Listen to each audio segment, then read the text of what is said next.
Tao, mga utol. Yan. So, dami din kainan dito. Solid. Dito pa lang marami na tao eh. Ayan. Nakakatuwa lang na maraming tao ngayon.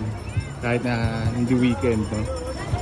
Alain mo ba naman isang buwan na nag-uulan dito sa Baguio, no? Siyempre kawawa lahat ng mga tindera at tindero natin. Masaya ako na nakakabawi sila pagka ganito marami yung tao. Solid kalut ka na ng mga pagkain dito.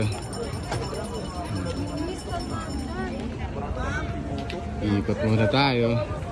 Yan, Kabalen-Sisig. Napaka-solid yan mga utol. Tikman nyo yan. Sarap yan. Solid.